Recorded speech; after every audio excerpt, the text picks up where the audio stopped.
Kite Fall, August 2nd, 2023, Cape Disappointment, Washington, USA. Chris held Lavender's hand as they stared through the airplane's window. The ground beneath them was covered in green forests and growing ever closer as they descended. The couple had been together over a year, and Chris finally decided it was time for Lavender to meet his parents. "You're still cool, right? Not nervous?" Chris asked with a smile. Lavender replied, "You told me I didn't need to be nervous." She left it at that, but she wanted to add that she was 33 and had met other boyfriends' parents before. "Right. No need to be nervous," Chris continued. "But before we land, can I ask you if you've got any weird phobias I don't know about?" "That's a weird question. Why are you asking that now?" "Well, there's something about my mom. You'll see that she's great and everything, but she has this way of obsessing over little things. If you've got any funny little hang-ups, she sniffs them out and won't let them go." Lavender tensed up. "Weird phobias? I think I'm scared of the same things most people are. I'm lactose intolerant, but you already know that." "That's not really a fear, but we should keep that hidden as long as we can. When my mom finds out, she won't shut up about it. And I guess I have a fear of heights sometimes." "You do?" "It comes and goes. Maybe if I'm in a tall building or something." "It shouldn't be a problem. I can't see us visiting any tall buildings." "And maybe there is one more thing. Kites." "Did you say kites?" "Yeah, kites." "You're afraid of kites?" "I get this feeling they'll come off their string and hit me right in the head." Chris chuckled and Lavender punched him in the arm. "I guess that could be a real problem, but I don't think we'll have to worry about that one either. Anything else?" "Even if there was, I'm not telling you. You've got me all self-conscious." Lavender spent the rest of the flight worrying about first impressions. When she and Chris landed at the Salem, Oregon airport, Chris's parents were there to greet them. Marvin and Lorene seemed friendly enough and acted genuinely happy to meet Lavender. The group drove directly to Marvin's favorite restaurant for dinner. Lavender ordered something dairy-free from the menu, and then Marvin wanted to make plans for the visit. "Have you ever seen the Pacific coastline this far north?" he asked Lavender. "No, only in California." "Oh, then you have to see it. How about we drive up tomorrow?" "Sure," Lavender replied, and Chris agreed with her. "You'll love it," Marvin said eagerly. Then he tried to decide how early in the morning they could leave. Lorene was mostly quiet, and Lavender wondered if Chris was exaggerating about the way she pried and pestered. Then their food arrived. Chris took 2 forkfuls of salad while his mother watched.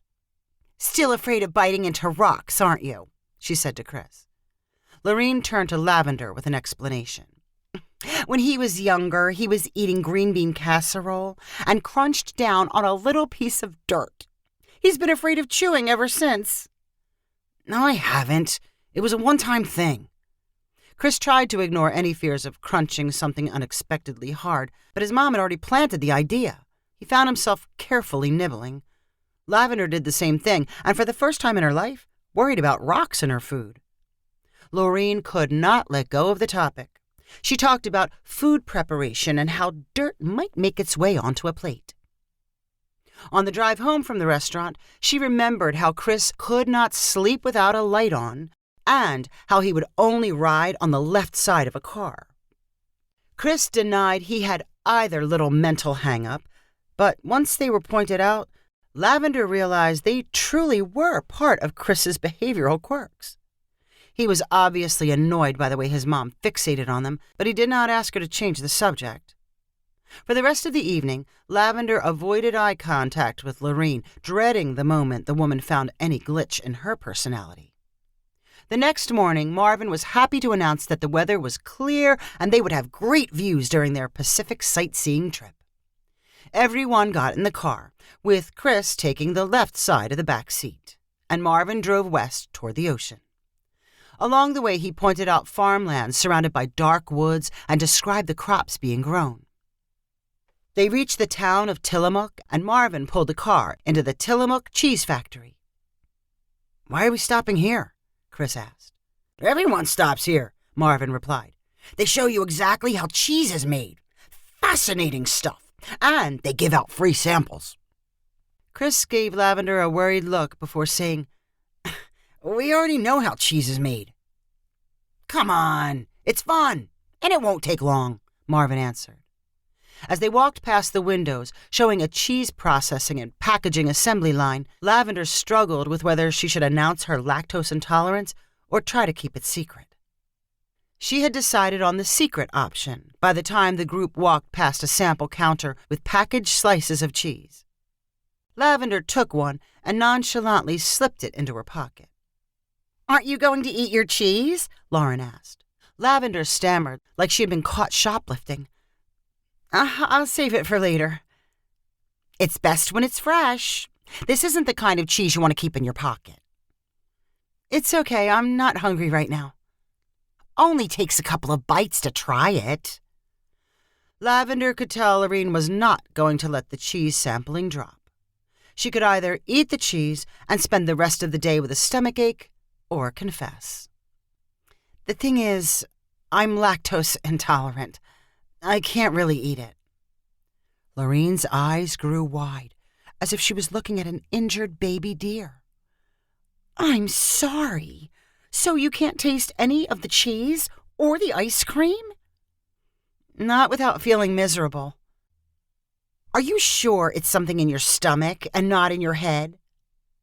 Lorene's list of questions grew as she followed Lavender around the cheese-themed gift shop. She insisted on buying Lavender a stuffed figure of a cheese stick so she could enjoy something from the factory. Back in the car, Lorene wanted to know about pills Lavender could take and whether she was getting enough calcium. Marvin did his best to change the subject. They reached the coastline, and he pointed out the offshore rock formations in the dark water. He knew the history of the fishing villages, with storm-battered homes climbing up the green hillsides. But during any break in his narration, Lorene was quick to share more opinions about dairy products. "We'll have to get up to Washington," Marvin insisted. "On a day like today, the views will be amazing." He stopped in Astoria for a quick lunch and then drove across the 3.5-mile bridge linking Oregon to Washington. "They made the bridge this high so ships could move up and down the Columbia," Marvin explained. Lavender looked down from the narrow bridge at the fast-moving water below. She was suddenly gripped by a fear of the car veering to the right and flying over the guardrails. She squeezed Chris's hand and stared straight ahead, hoping Lorene did not notice her panic. Up front, the conversation topics remained cheese and the scenery. When they reached Washington, Marvin eagerly said, "You've got to see Cape Disappointment. In this weather, it'll be the opposite of disappointing." He drove another 10 miles to the start of a hiking trail. "It's a bit of a walk. Hope that's okay." Lavender and Chris were happy to get out of the car and put a little distance between themselves and Chris's parents.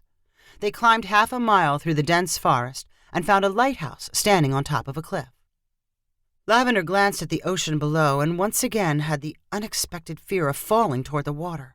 She backed away from the fence, protecting visitors from the cliff's edge. It was hard to hide the terrified look on her face.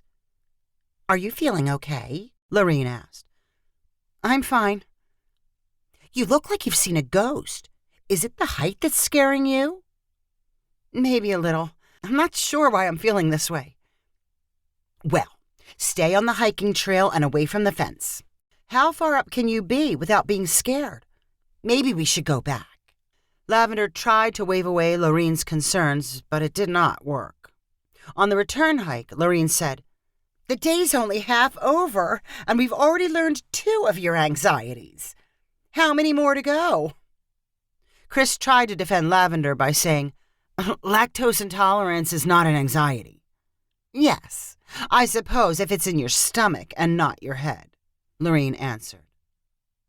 "Don't worry, we'll stay low from here on out," Marvin interjected.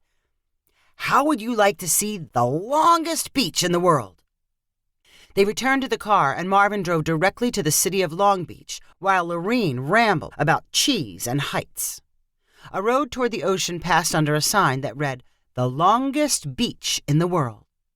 Marvin drove onto the black and tan-colored sand, which had been well packed by previous traffic. He parked near a dozen other cars. While the sky above Cape Disappointment had been clear and blue, the beach sky was gray. A mist obscured the ocean and the grass-covered sand dunes. Lavender opened her door and instantly felt the temperature drop by 20 degrees. A hard and constant wind blew parallel to the coastline. "We should have brought coats!" Marvin shouted over the wind. Lavender did not mind the cool temperatures. She stepped from the car, eager to get closer to the water.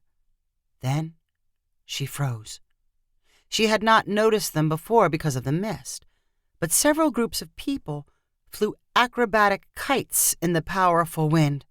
Each kite was attached to 2 strings to control its direction. Lavender backed up toward the car and gestured toward Chris in dismay. "This is like a bad dream. Why did it have to be kites? I'm not getting anywhere close to them." Chris winced. "Right. I forgot about your kite thing." "I'll wait in the car." "What am I supposed to tell my parents?" "I don't care. Tell them anything you want."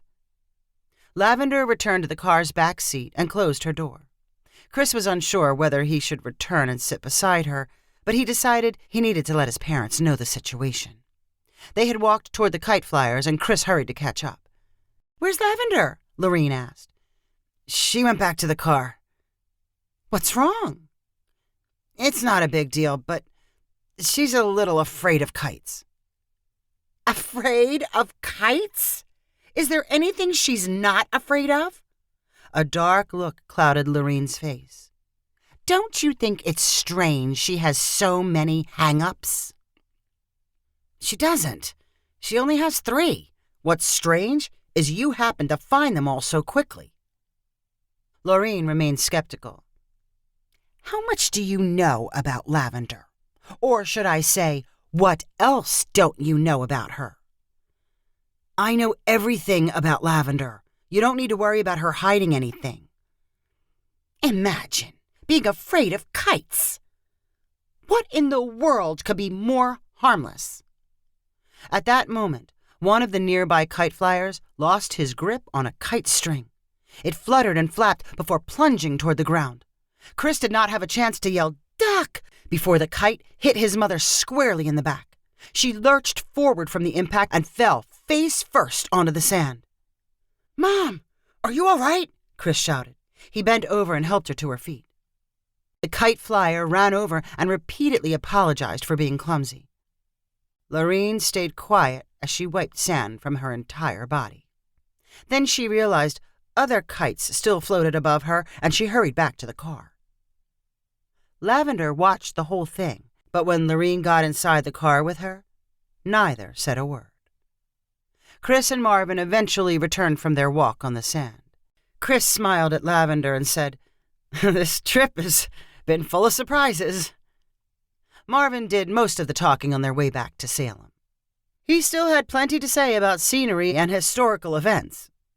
Lorene seemed to appreciate the narration and completely forgot about cheese, heights, or kites. When Marvin needed to concentrate on the road, Chris interrupted the silence to brag about Lavender. According to him, she knew exactly when to laugh and when to keep her thoughts to herself. It was only one of her many strengths. They outnumbered any of her weaknesses by at least 10-1. If you enjoyed this story, please rank it on the website 500ironicstories.com.